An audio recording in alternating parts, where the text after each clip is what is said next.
আজকে আমি আপনাদের ভিডিও দিব বা বিদ্যা শিখাবো। আপনি আঙ্গুল দিয়ে এইভাবে ইশারা করবেন, মন্ত্র বলে আঙ্গুল দিয়ে আপনি এইভাবে ইশারা করবেন, দেখবেন সে মেয়ে আপনার পিছে পিছে দৌড়াবে, সে মেয়ে আপনার কাছে আসার জন্য দৌড়ানো হয়, সে মেয়ে আপনার সঙ্গে কথা না বলার জন্য দেওয়ানা হয়ে যাবে, পাগলনির মতো হয়ে যাব। শুধু আপনি হাত দিয়ে নখ দিয়ে এইভাবে ইশারা করবেন, মন্ত্র বলে শুধু ইশারা করবেন। যদি দেখে তা হবে, আর যদি না দেখে তা হবে।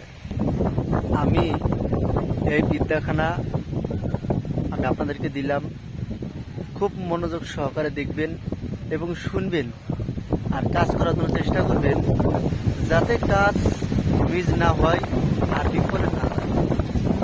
তো এই বিদ্যাটি কিন্তু অতি পাওয়ারফুল বিদ্যা আর শক্তিশালী বিদ্যা, স্বয়ং সিদ্ধ মন্ত্র, আলাদা কোনো সিদ্ধি করা লাগবে না, আপনি আলাদা সিদ্ধি করবেন না। তো এই বিদ্যাটি আমি আপনাদের পরীক্ষিতভাবে আমি দিয়ে দিলাম, আপনারা পরীক্ষা করে দেখতে পারেন যে কাজগুলো কেমন রেজাল্ট আসে আর কেমন ধরনের আপনার কাজের রেজাল্ট হবে। তো এই কাজের রেজাল্ট আপনি যে নেবেন, তো আপনি অল্প মন্ত্রতে আপনি নিতে পারবেন। আপনি আলাদা 50টি বা 100টি বা 1000টি মন্ত্র আপনার মুখস্থ করার কোনো দরকার নাই। মন্ত্র মন্ত্র মন্ত্র মন্ত্র মন্ত্র হইলে একটা মন্ত্রতে যথেষ্ট। আপনি সেই মন্ত্র দ্বারাই আপনি অনেক কিছু করতে পারবেন। শুধু আমার মুখের কথা নয়, মন্ত্রকে বিশ্বাস করবেন, আপনি কাজ করবেন। মানুষকে বিশ্বাস করা যায় না, কিন্তু মন্ত্রকে আপনি বিশ্বাস করতেই হবে। মানুষকে আপনি অমানুষ বলতে পারেন, কিন্তু মন্ত্রকে আপনি মানুষ বলতে বলে রাখতে পারেন, কারণ মন্ত্র তো মন্ত্রই হয়। যদি কোনো দেবতা, কোনো শক্তি যদি না থাকে, তাহলে কোনো মন্ত্রে কাজই করে না। এটা বানানো মন্ত্র নয়, যে কোনো একটা না একটা হোক দেবতা থাকবেই থাকবে। সেই দেবতার আকর্ষণ, সে দেবতার আকর্ষণ নিয়েই মন্ত্র হয়ে গেছে। এখনকার যুগ বা এখন পরিস্থিতিতে মন্ত্র কেউ বানাতে পারবে না।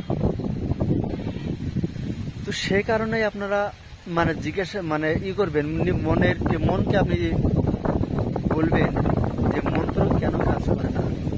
দেখি তো, মন্ত্র তো সবাই যদি কাজ করতো মন্ত্র দ্বারায়, আমি কেন করতে পারবো না? মন্ত্র দ্বারায় সবাই যদি চলতো, আমি কেন চলতে পারবো না? আপনি মনের ভিতরে একটা সাহস নেবেন, সাহস নিয়ে বুকে থাপুর মেরে আপনি মন্ত্র দ্বারাই বা মন্ত্রতে কাজে লাগেন। আপনি দেখবেন মন্ত্র কাজ করে না করে, তারপর আপনি বুঝতে পারবেন। তো বেশি কথা বলা ঠিক নয়। তো আপনি কি করবেন? তো সর্বপ্রথম আপনি যে আঙ্গুল দিয়ে ইশারা করবেন, আপনি সেই মন্ত্রটি আপনি দেখে নিন। তারপর স্ক্রিনে যে মন্ত্রটা দেখতে পারলেন, আপনি এই মন্ত্রটা খুব ভালো করে মুখস্থ করুন, খুব ভালো করে করতে হবে মন্ত্র মুখস্থ। আপনার একটা মন্ত্র জানি মুখস্থ। আপনি এই মন্ত্রখানা কি করবেন?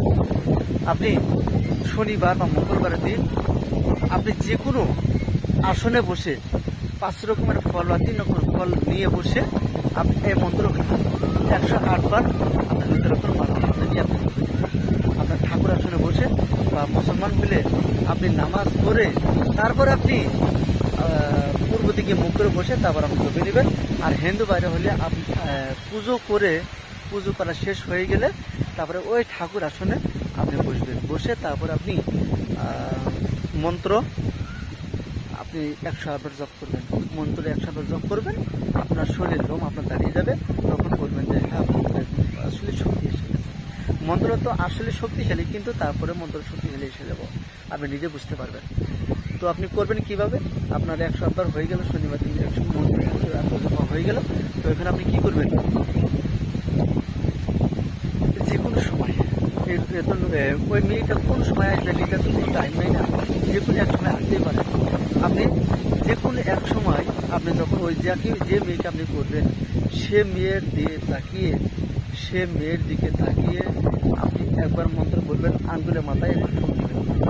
আপনি একবার মন্ত্র বলবেন, একবার আঙ্গুলের মাথায় একবার ফুঁক দিবেন, আবার মন্ত্র বলবেন, আবার ফুঁক দিবেন।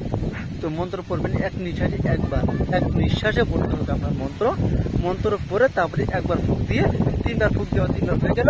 তারপর আপনি হাত দিয়ে এইভাবে ইশারা করেন, সেই মেয়েটি যেন দেখে আপনি যে করলেন, এরকম করে আপনি দেখতে পারবেন। আপনি ওইটা করার সঙ্গে সঙ্গে তারপরে আপনি 10 মিনিট পরে আপনি রেজাল্ট পাবেন। কত মানুষের সঙ্গে সঙ্গে রেজাল্ট পাবেন আর কত মানুষের 10 মিনিট পরে আপনি রেজাল্ট পাবেন। সে মেয়েটা ওখানে থাকার সঙ্গে আপনি রেজাল্ট পাবেন। তো এইটা আমি ভুল বলছি না, শুদ্ধ বলছি না অশুদ্ধ হয়েছে, আপনারা পরীক্ষা করে আপনি দেখতে পারেন। আপনি কাজের রেজাল্ট আপনি কাজে নিজের করে দেখতে পারেন। তো আজকের মতো ভিডিও শেষ ছিল। যদি ভিডিও ভালো লাগে তাহলে লাইক করবেন। আর কথা হলো যারা তারা এখন পর্যন্ত আমার